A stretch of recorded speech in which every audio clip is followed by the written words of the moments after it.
This happened to me on Thanksgiving night, and it's something I'll never forget.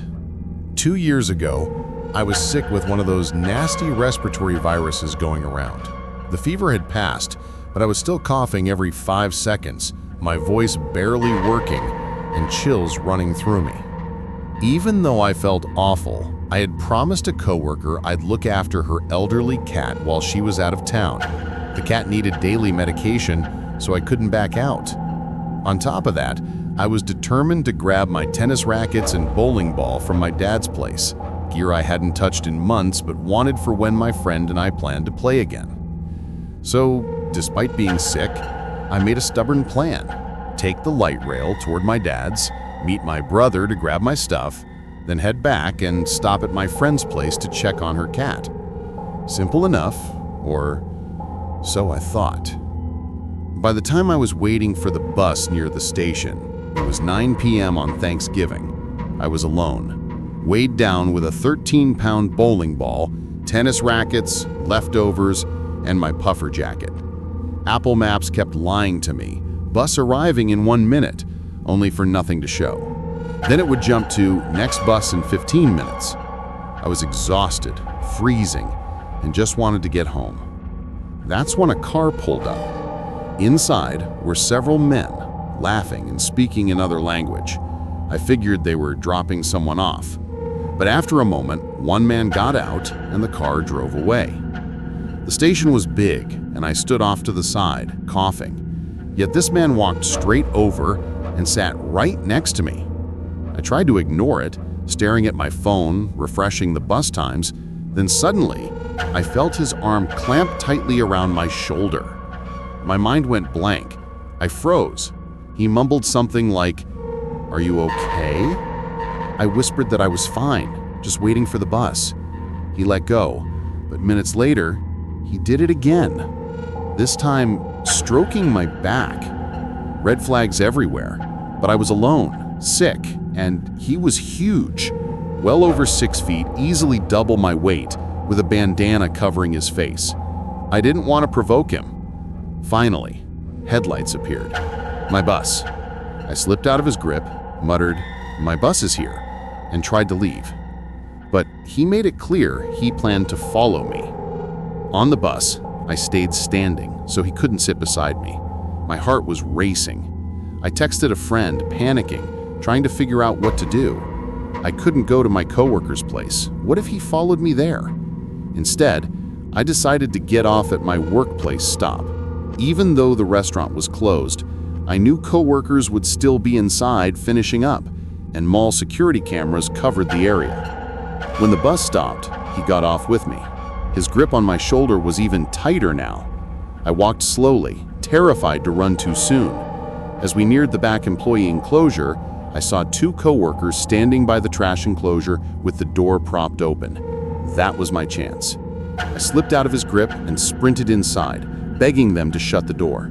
Seconds later, the handle rattled violently. He banged on the door, pacing outside. We called mall security, and eventually he wandered into a nearby ice cream shop before disappearing. Security asked if I wanted to press charges. I said I mostly wanted to know who he was and what he was doing there. But I never got answers. To this day, I have no idea what his intentions were. A few weeks later, something else happened. And this one was even stranger. It was early December, and I drove up into the mountains to visit an old friend I hadn't seen in years. Let's call him Scott. We'd been close in middle school, but life pulled us apart. I stayed in New York City. He moved to a rural mountain town. When he invited me up, I thought it'd be nostalgic. His house was old, wooden, perched on the side of the mountain. Inside, it was warm, but oddly empty. Just a couch, table, and antique wall decor. Across from the couch stretched a long, pitch-black hallway leading to guest rooms and a bathroom. Something about that hallway unsettled me immediately. Scott himself seemed different. His speech was slower, his pauses longer, his demeanor awkward. He barely made eye contact, often glancing toward that hallway. The first night, I woke at 2 a.m. to the sound of footsteps sprinting upstairs. Fast, heavy, back and forth. Then silence. The second night, during a snowstorm, I heard scraping sounds from the hallway. Then a sudden tap on the wall behind me. I told myself it was just an old house creaking. But the third night was the worst. Around 2 a.m., I woke up in sleep paralysis. My body wouldn't move, only my eyes. And at the far end of the hallway stood Scott, perfectly still, arms at his sides, face hidden in darkness, watching me.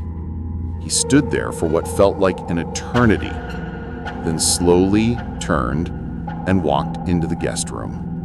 My body finally broke free, and I forced myself to check. The room looked empty until I noticed a silhouette by the window. Someone was standing there. I ran upstairs, found Scott asleep in his bed, and shook him awake.